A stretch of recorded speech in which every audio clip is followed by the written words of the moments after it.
Hey students, this is Mr. Dowd, and today we are going to take a look at the tools in Sketchpad. Sketchpad is an online art application that you are going to use to create the poster to show a cause of the American Revolution. First thing, you will need to open Sketchpad, which is found at sketch.io. But don't type that into Google. Use the link in our Google Classroom. Click the Classwork tab, and then go all the way to the bottom in the Documents and Links section, and you will see a Sketchpad link right here. Use that to open it. This is our paid unlimited subscription with Sketchpad through the Mount Vernon School District. If you click that, it will look the same as if you Google it, but what it's going to do is open up the last thing that you worked on in Sketchpad. If you've never used Sketchpad before, it will open up in a default size. Often when we create art, it's for a purpose, and that purpose, especially in the digital age, will have a size. If we're doing art for an app for a phone, it's going to need to be a certain size. If we're doing art for something on a website, it's going to need to be a certain size. If it's for a teacher, often it will need to be a certain size. For our social studies assignment, that's definitely the case. So when you go to the plus on the lower left here, click New, and you can see you have built-in sizes that you can do. Here's some digital ones. Here's ones for social media. Here's ones for like paper assignment size. And for our assignment, I'm going to go ahead and ask for a big one, a 16 by 20 poster. By the way, you also can do custom size where you can size it any way that you want. I'm going to click on the poster size. I am going to ask for transparent. Transparent is very handy for lots of different applications. This means when you save the file to use it somewhere else, it doesn't have a white rectangle. It will show just what you put on the canvas. So here is my canvas. I can scroll with a mouse wheel up and down. You can see this is pretty big. I have the magnifying glass on the upper right. I can click here. I can click the minus sign, and I can zoom out a little if I want to see my whole canvas.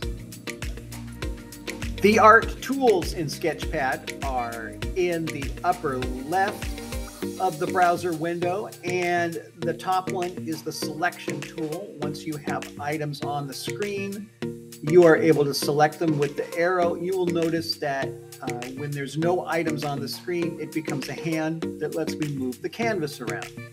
This is a cropping and resizing tool that's handy if you realize, oh, I've got the wrong size. You can resize your images or your canvas with this.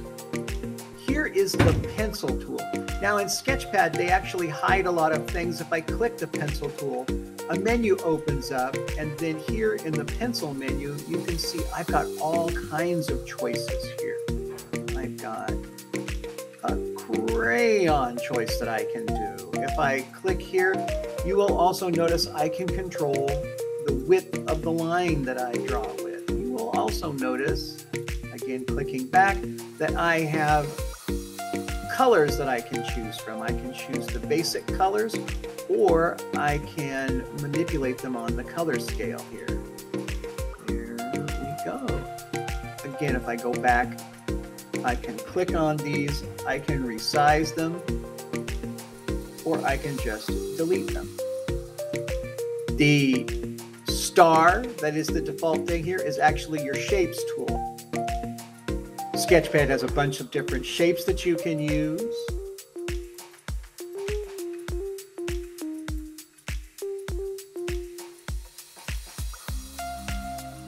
Once you have a shape established, you have the different menus that you can do. In styles, you can change the outline color, and you can also change the line width. You can change the fill color.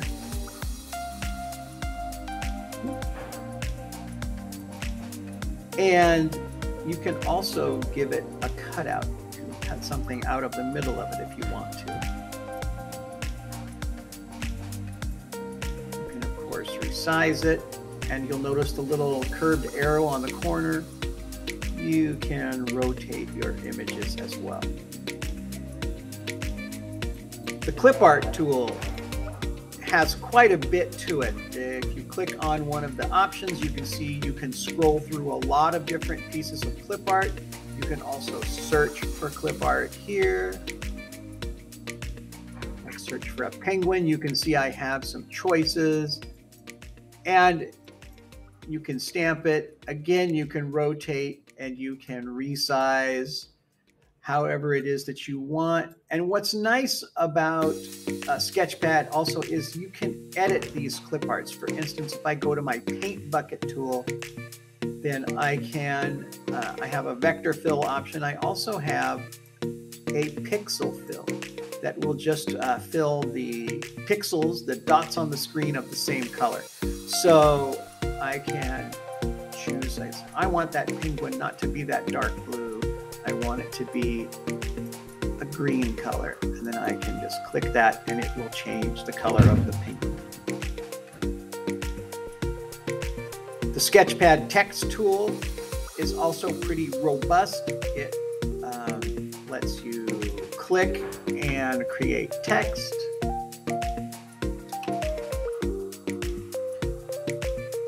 And once you've done that, you again have a menu of styles. You can go through the fonts. There is quite a few of them. And again, you can change the colors. You can also add an outline if you want to. And you have the line width for your outline. You have the height of the text. You can control the letter spacing, the word spacing. You've got quite a powerful assortment of tools to use for creating text in Sketchpad. You can also resize your text.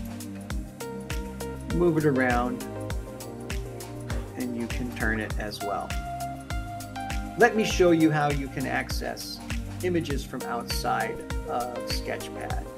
Click on the clip art tool, and right here it says load your own image. If you click on that, it's going to take you to a folder. I have loaded some Creative Commons images that we are able to use in our project free of copyright, and those are in a Google folder, which there's a link for in the Google Classroom. You can load these images. For instance, if we want a map of Boston, then it's going to make that appear. And again, you can use the different tools to resize, and you can change the angle if you want. You can put text over it.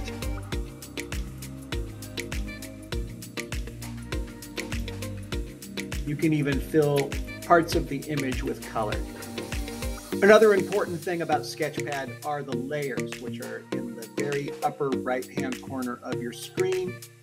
All of these objects that are created create their own layer, and you can see them all right up here. So for instance, my map, if I click on it, you can see it's highlighted here in the layers. Now let's say that I want my shape, my triangle, on the top of the map. I'm going to go in here and I can see my triangle right down here on the bottom. I'm going to click on the triangle and I'm just going to move it up to the top. Now you can see it appears above the map, and now wherever I move it, it's going to be the top layer of my art. So you can overlap things effectively by manipulating the layers. Last thing, saving the file. If you are on the computers in the lab, your default saving place is to your personal folder.